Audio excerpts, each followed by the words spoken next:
উত্তাল সমুদ্রের মাঝে একটি বিস্ময়কর মাজার, হোক ঝড়, বৃষ্টি কিংবা জলোচ্ছ্বাস, কোনো কিছুতে এই দরগাটি ডুবে যায় না।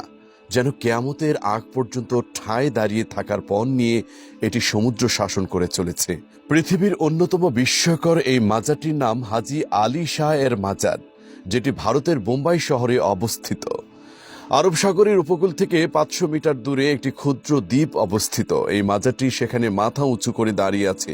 এটি যার নামে নামকরণ করা সেই সৈয়দ পীর হাজী আলী শাহ বুখারী ছিলেন একজন সুফি পীর এবং বর্তমান উজবেকিস্তানের একজন ধনী বণিক।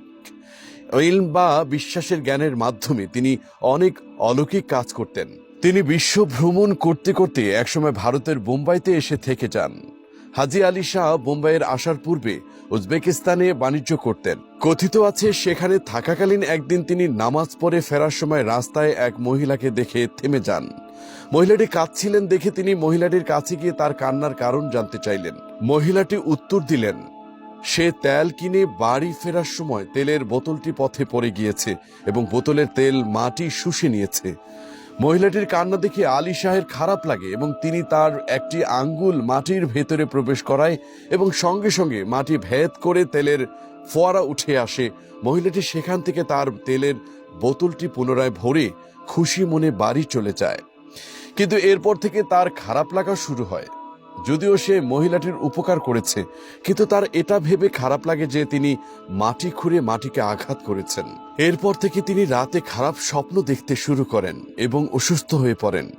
এরপর তিনি তার মায়ের অনুমতি নিয়ে তার ভাইয়ের সঙ্গে ভারত সফর করেন এবং অবশেষে বোম্বাইয়ের সমুদ্র তীর ওয়ালিং অথবা বর্তমানে তার সমাধির বিপরীতে কোনো একটি জায়গায় এসে পৌঁছান।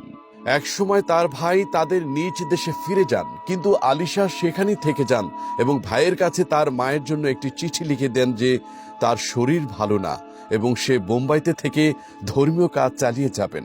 প্রাণ বিয়োগের আগে তিনি তার ভক্তদের নির্দেশ দিয়ে যান তাকে যেন কোনো নির্দিষ্ট স্থান বা কবরস্থানে সমাহিত না করে কাফন পরিয়ে সমুদ্রে ভাসিয়ে দেওয়া হয়, যাতে তাকে সেই মানুষরাই দাফন করতে পারে যারা তাকে খুঁজে পাবে। কথিত আছে তিনি হজ পালন করতে পবিত্র মক্কা নগরীতে গিয়েছিলেন। মক্কার উদ্দেশ্যে রওনা দেওয়ার পূর্বে তিনি তার সকল সম্পদ বিলিয়ে দেন, কিন্তু হজ পালন করতে গিয়ে তার প্রাণ বিয়োগ ঘটে।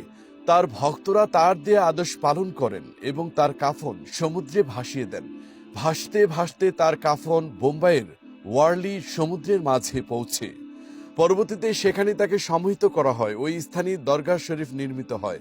তার দরগার অট্টালিকাটি অসাধারণ ইন্দ্র ইসলামিক স্থাপত্য কৌশলের নির্মিত। ক্ষুদ্র দ্বীপটি মহালক্ষ্মীর শহরের সঙ্গে একটি সংকীর্ণ বাঁধ দ্বারা যুক্ত, যা লম্বায় প্রায় 1 কিলোমিটার। দরগায় প্রবেশ করতে পারাটা অনেক জোয়ারের উপর নির্ভরশীল। রেলিং না থাকার কারণে জোয়ারের সময় যখন বাঁধটি ডুবে যায় তখন দরগা প্রবেশের যোগ্য থাকে না। তাই শুধুমাত্র কম জোয়ারের সময় দরগাটিতে প্রবেশ করা যায়। মুসলিম ধর্ম ব্যতীত অন্য সকল ধর্মের মানুষদের জন্য জায়গাটি উন্মুক্ত। মানুষ সেখানে বিভিন্ন মানত নিয়ে যান এবং তাদের মতে সেখানে গিয়ে প্রার্থনা করলে সকল ইচ্ছা পূরণ হয়। শত ঝড় ঝঞ্ঝাতেও এই মাজারটির কোনো ক্ষয়ক্ষতি হয় না বলে লোকে মুখে প্রচলিত আছে। 1949 সালে এক তুফানে বোম্বাই শহরের বেশ ক্ষতি হয়েছিল। সেবার দরগার কোনো ক্ষতি হয়নি। এছাড়াও 2005 সালের ভারী বন্যাতে যখন বোম্বাই শহর ডুবে গিয়েছিল তখনও এর কোনো ক্ষতি হয়নি। এত সব ভয়ঙ্কর প্রাকৃতিক দুর্যোগ, সমুদ্রের উত্তাল ঢেউ দরগাটির কোনো ক্ষতি করতে না পারার পেছনে কারণ জানাতে স্বাভাবিকভাবেই সবাই উৎসুক থাকে। তবে বিজ্ঞানীরা এখন পর্যন্ত এই নিয়ে একমত হতে পারেননি। এই নিয়ে ওই এলাকায় নানা লোককথা প্রচলিত আছে।